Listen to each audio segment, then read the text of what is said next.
네, 여러분 안녕하세요. 반갑습니다. 주식 사고 팔고 놀자TV 인사드리겠습니다.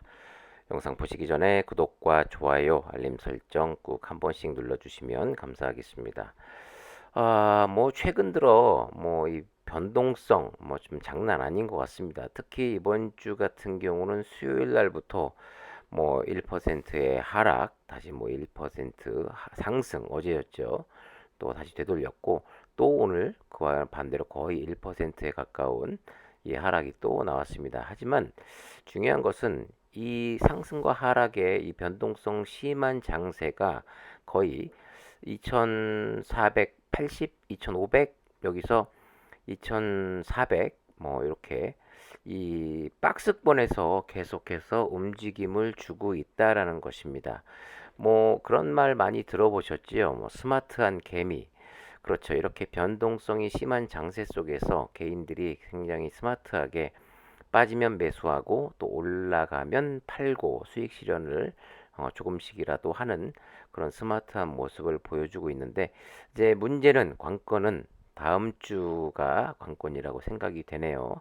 자, 오늘 코스피 또 어제 상승을 또 뒤로 하고 오늘 거의 1%가량의 하락을 만들어냈고, 역시 오늘 개인이 매수가 들어왔고, 코스닥이 오늘 좀 하락이 더 컸습니다. 775.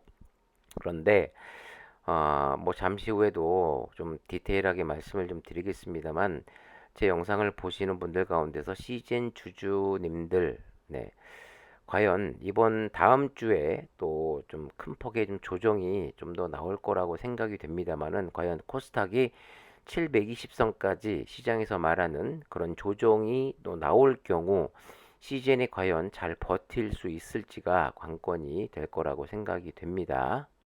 요즘 어떻게 많이 그 좀 마음을 좀 잘 가다듬으시고 비중을 좀 줄여가고 계신 분들이 있는지 모르겠습니다.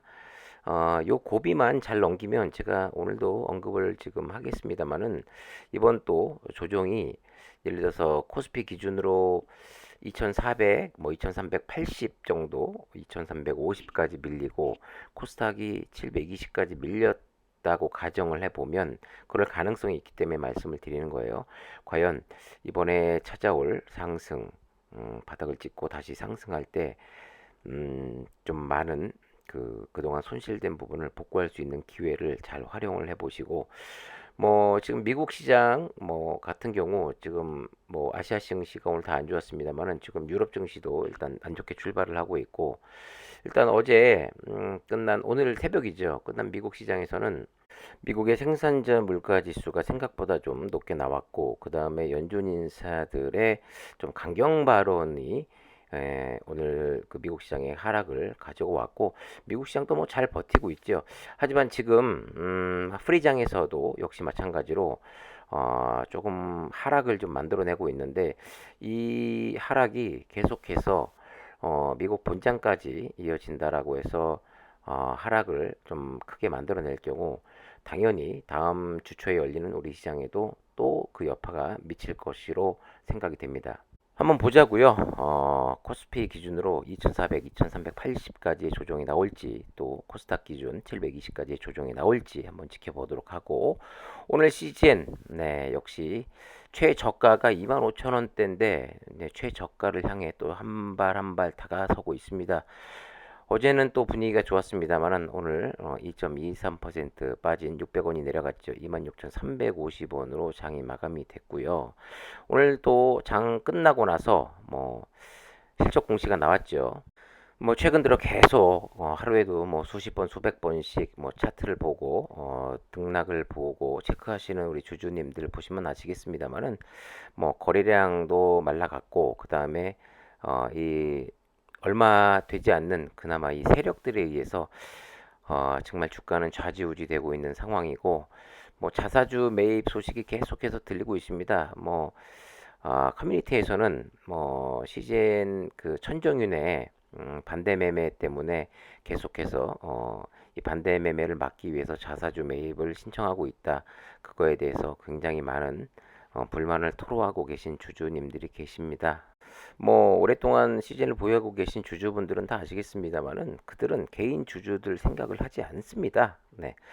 자, 공시가 나왔죠. 공시를 통해 지난 4분기 매출액과 영업이익 1226억 원, 155억 원을 기록해 각각 전년 동기 대비 70.1% 그리고 영업이익 네, 92.2% 감소했습니다. 4분기 시즌 매출액이 4,100억 원, 영업이익이 1,999억 원, 시즌의 지난해 연간 매출 8,534억 원, 영업이익은 1,959억 원 기록했습니다. 지난해 3분기 실적에서 어닝 쇼크를 기록했던 시즌이 일회성 비용인 미사용 재고에 대한 충당금 681억 원을 반영하면서 증권가 추정치를 대폭 하회하는 영업 적자를 기록했지요. 이후 증권가에서 계속해서 목표 주가를 하향하고 있는 추세입니다. 자, 이걸 보시면 뭐 4분기 실적은 뭐 여러 기사에서도 나와 있기 때문에 이것은 뭐 개인적으로 다 보시고 중요한 거 제가 몇 가지 좀 포인트를 보니까 우리가 좀 그나마 기대할 수 있는 부분이 우측의 상단 논 코비드 신드로믹 제품 성장률인데 그나마 뭐 호흡기 신드로믹 뭐 이것은 다시 코로나가 재유행하지 않는 이상은 여기서 매출이 만들어낼 수 있는 상황은 아닌 것 같고 자궁 경부암 검진 이것도 계속해서 뭐 나오고 있는 이야기입니다만 다행인 것은 그나마 여기서 비코로나 제품 가운데서는 여기서 매출이 조금씩 상승하고는 있어요. 하지만 기대치에는 제가 그전에도 누누이 말씀드렸습니다만은 코로나 매출이 떨어진 거에 비해서 그만큼 어느 정도 뭐 한 절반이라든가 뭐 그 이상의 비코로나 매출 제품의 상승이 만들어져야 되는데 전혀 뭐 턱없이 부족한 상태입니다. 그나마 이쪽 자궁경부암 검진 어 계속해서 뭐 이들은 그렇게 이야기하죠. 스크리닝 프로그램 도입 및 여성 헬스케어 분야 검사 니즈를 지속적으로 확대해 나가고 있다라고 이야기하고 있는데 이게 그래도 빨리 좀 자리 잡는 게 그나마 가장 빠른 길이 아닐까 생각이 되고 그 다음에 이제 좌측 하단에 미국 사업 부분인데 많은 분들이 이쪽에 기대를 걸고 계신 것 같아요. 그런데 보면 작년 4분기에 현지 연구소 셋업이 이제 완료가 됐고 23년 올해죠. 상반기 플랜이 그들이 계획하고 있는 겁니다. 신드로믹 호흡기 검사 제품 4종 FDA 그 임상 개시 뭐 허가를 신청한다라고 하는데 아직까지 신드로믹 호흡기 검사 제품을 이게 붙들고 있으니 참 답답한 노릇입니다. 네.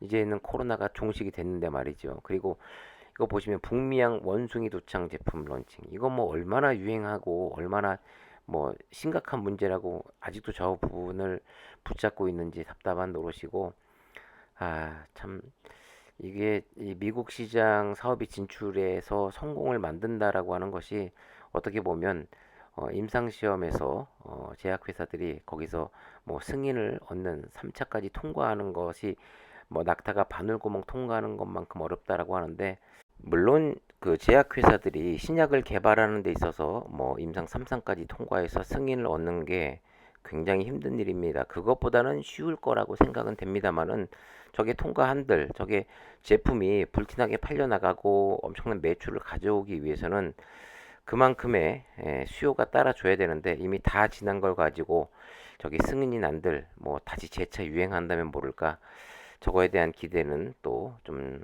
접고 일단 기대를 안 하는 게 나을 것 같다라는 생각이 많이 들었고요. 그리고 신드로믹 제품의 글로벌 표준화 전략 해가지고 나와 있는데 좀, 좀 어이가 없었습니다. 아, 여러분들 쭉 보시면 어떤 생각이 드세요? 저는 무슨 생각이 가장 먼저 들었냐면 시대를 앞서가거나 이제 발맞춰가는 것이 아니라 상당히 뒤처져 있다라는 생각을 많이 했습니다. 얼마 전 기사인데요. CGN 주주님들이라면 다 이 CGN IR 부서에 대한 불만이 상당히 많으실 거라고 생각이 됩니다. 이철권 이 전무님인가 뭐 부사장인가 모르겠습니다. 잘 기억이 안 납니다만은 18년부터 21년까지 현대차 IR 팀장 상무로 근무하면서 투자자 소통을 책임졌고 관련 내용을 대표이사에게 보고하는 업무도 했고 2022년도에 CGN으로 옮기면서 우리 주주분들도 상당히 많은 기대를 했습니다. 하지만 아무것도 이루어진 게 없고 소통은 불통이었습니다. IR 부분 임원으로 일했고 전무였군요. CJN으로 옮긴 지 1년도 되지 않아서 친정인 현대차의 부름을 받아서 다시 갔습니다. 네. 과연 이분이 능력이 없어서 CJN의 IR 담당을 그만두고 갔을까요? 다시 현대차로 스카웃돼서 간다라는 것은 어느 정도 능력은 인정받았다라고 생각은 됩니다. 자, 보면 어, 소통 내부에서 회사 내에서도 내부에서도 소통이 이루어지지 않는다. 그리고 우리가 많은 추측을 했고 그런 이야기가 많이 있었고 저도 몇 번 언급을 했습니다만은 어, 천정윤이가 본인의 뜻대로만 회사를 움직이고 전혀 회사 내부의 임원들과도 전혀 의견 조율이라든가 소통이 안 되고 있고 외고집의 고집불통이기 때문에 본인 마음대로 회사를 움직이고 있다. 그렇기 때문에 회사에 대한 발전 가능성이 또 전혀 없다. 이런 이야기가 계속해서 또 들려오고 있는 상황입니다. 가장 비근한 예로 뭐 이렇게 예를 들어도 될 것 같아요. 요즘 그 트렌드라고 할 수 있는 요즘 주식시장은 자사주 매입과 동시에 예전에는 매입만 해도 주주들이 좋아하고 환호하고 시장에서 인정해줬습니다만은 매입 가지고는 안 되고 이제는 소각을 해야 됩니다. 그런데 시제는 역시 뒤처져 있죠. 자사주 매입하고 있습니다. 하지만 소각에 대한 이야기가 들려오지 않고 있어요. 중요한 것은 아, 어떤 타이밍에 어떤 공시를 내고 최신 이 시장에 맞는 트렌드에 같이 발맞춰 나간다 한들 이제는 또 시간이 지나면 소각을 해도 주가에 전혀 반영하지 못하는 그런 또 시간이 만들어질 거라고 생각이 됩니다. 그렇기 때문에 요즘 주주들이 원하는 거, 시장에서 원하는 거에 귀 기울이고 그거에 발맞춰 가야 되는데 항상 뒤처져 가는 그런 공시를 내는 시제를 보면서 정말 참 이 오너의 주주들과의 소통 그리고 트렌드를 읽지 못하는 그런 구시대적인 그 경영 철학이 얼마나 많은 주주들에게 피해를 주고 있는지 절실히 실감을 하고 있는 중입니다. 항상 모든 것은 타이밍인데 말이죠. 네. 자, 안타깝습니다. 네, 다음 주에도 힘내시고 기운 내시고 끝까지 살아남으시길 바라겠습니다. 지금까지 주식 사고 팔고 놀자 TV였습니다.